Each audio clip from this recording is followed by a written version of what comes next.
Halo teman-teman, jadi hari ini saya membahas soal sosial media dan dampaknya terhadap kesehatan mental. Jadi saat ini, hampir semua kalangan menggunakan sosial media. Sosial media yang paling populer di Indonesia tahun 2020 sampai 2021 yaitu YouTube, WhatsApp, Instagram, Facebook, Twitter, Line, TikTok, dan Telegram. Sejatinya, media sosial berfungsi sebagai wadah atau alat bagi masyarakat untuk berkomunikasi dan bersosialisasi. Dengan perkembangan teknologi yang semakin canggih, semua hal bisa diakses dengan mudah melalui media sosial. Beragam kemudahan yang didapat dari media sosial memang sudah banyak membantu kehidupan masyarakat saat ini. Namun, sebagian besar masyarakat terkadang menganggap media sosial sebagai suatu kebutuhan yang tidak bisa dilepaskan. Hal tersebut tentunya akan memberikan efek yang buruk karena segala sesuatu yang berlebihan itu tidak baik dan mengandung konsekuensi. Salah satu efek buruk penggunaan media sosial yaitu timbulnya penyakit yang bisa mengganggu kesehatan mental kita. Berbagai penyakit tersebut tidak hanya menyerang kesehatan fisik, tapi juga menyerang kesehatan mental kita. Berikut beberapa penyakit mental yang disebabkan oleh penggunaan media sosial yang berlebihan. Yang pertama, yaitu fear of missing out atau FOMO syndrome. Penyakit ini merupakan penyakit mental yang berbentuk perasaan atau dorongan berlebih untuk mengikuti tren di media sosial. Kondisi terparahnya, penderita akan merasa sangat cemas jika dia tidak bisa terkoneksi dengan internetnya. Bagi sebagian orang yang telah menderita penyakit ini, tidak sadar kalau mereka telah mengidap penyakit ini dan menganggapnya sebagai sesuatu yang sangat biasa. Yang kedua yaitu Narcissistic Personality Disorder atau NPD. Penyakit tersebut merupakan gangguan mental yang menyerang pengguna media sosial dalam bentuk mengagumi dirinya sendiri secara berlebihan. Tidak hanya itu, penderita ini mempunyai sifat yang egois, tidak ingin mendengarkan orang lain, tidak peduli dengan privasi orang lain, dan tidak punya rasa empati.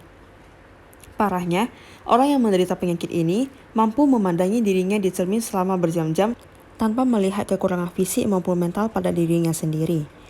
Ketiga yaitu stalker. Penyakit ini memiliki kebiasaan untuk selalu ingin tahu akun media sosial orang lain dan menjadi sasarannya secara berlebihan. Selain itu, penderita juga mengintip akun orang tersebut hingga ke tahap yang lebih obsesif. Yang keempat, low forum frustration tolerance. Penderita ini merasa dirinya butuh pengakuan dan eksistensi lebih dari media sosial. Hal ini membuat penderita bersedia melakukan apa saja di media sosial demi mendapatkan pengakuan. Namun, jika apa yang dilakukannya tidak mendapatkan respon yang baik, pengguna ini akan frustasi dan mengalami depresi. Yang kelima, Borderline Personality Disorder atau BPD. Penyakit ini membuat penderita biasanya merasa tersisih dan khawatir ketika melihat akun media sosial kerabatnya sedang berada di suatu acara, namun tidak mengundang dirinya. Gejala awalnya, ia mulai merasa kesal dan kecewa. Namun, semakin lama rasa kesal dan kecewanya tersebut berkembang menjadi perasaan yang merasa ditolak oleh lingkungannya dan menjadi antisosial. Bagi orang awam, gejala ini disebut sebagai bipolar. Yang keenam, Social Media Anxiety Disorder, di mana penderitanya merasa kecanduan dengan akun sosial media miliknya sendiri.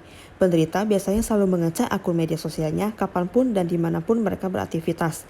Kondisi terburuknya, penderita akan merasa sangat terganggu apabila jumlah pengikut followersnya ataupun orang yang menyukainya berkomentar tidak sesuai dengan yang dia inginkan.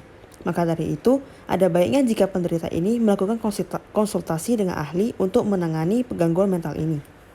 Yang ketujuh, Body Dysmorphic Disorder atau BDD. Biasanya menyerang seseorang yang dalam bentuk ketakutan, merasa tidak aman, hingga tidak percaya diri terhadap tubuhnya sendiri. Gangguan ini biasanya dikenal dengan krisis kepercayaan diri. Penderita biasanya merasa bahwa bercermin merupakan cara untuk selalu melihat bagian tubuhnya yang tidak sempurna atau fisiknya yang sangat buruk. Yang kedelapan, addiction. Ini merupakan gangguan kesehatan mental yang berbentuk rasa candu. Tidak hanya kecanduan menonton YouTube, namun juga kecanduan untuk mengunggah sesuatu atau melihat media sosial setiap saat, seperti bermain game online dan lain sebagainya. Penyakit ini sangat mengganggu aktivitas sehari-hari, seperti sulit tidur, kurang fokus, dan rasa malas yang membuatnya menjadi tidak produktif. Efek jangka panjangnya, penderita akan kehilangan kemampuan bersosialisasi di kehidupan nyatanya. Yang kesembilan, Munchausen Syndrome. Biasanya, Penderita akan membuat suatu karangan cerita yang tragis tentang hidupnya, hanya untuk mendapatkan perhatian lebih dari orang lain dalam bentuk like maupun komentar. Semakin lama, ia akan membuat cerita hidup yang semakin tragis. Bahkan, ia sudah tidak peduli jika postingannya adalah sebuah kebohongan. Penderita hanya akan fokus dari followers sampai orang yang bersimpati kepadanya. Yang ke-10 yaitu Obsessive Compulsive Disorder atau OCD. Ini merupakan gangguan kesehatan mental berupa keinginan untuk selalu terlihat sempurna setiap saat. Contohnya, ketika kamu merasa waspada atau tidak percaya diri, kamu akan mengedit terlebih dahulu agar foto kamu terlihat sempurna. Di tingkat yang lebih tinggi, penderita bersedia untuk menghabiskan banyak waktu hanya untuk terlihat sempurna di media sosial. Hal tersebut dilakukan berulang-ulang namun tanpa tujuan yang jelas. Yang ke-11 yaitu compulsive shopping. Penyakit ini berawal dari maraknya pertumbuhan bisnis online. Tidak hanya itu, penderita biasanya tidak menyadari kalau dirinya mengidap gangguan tersebut.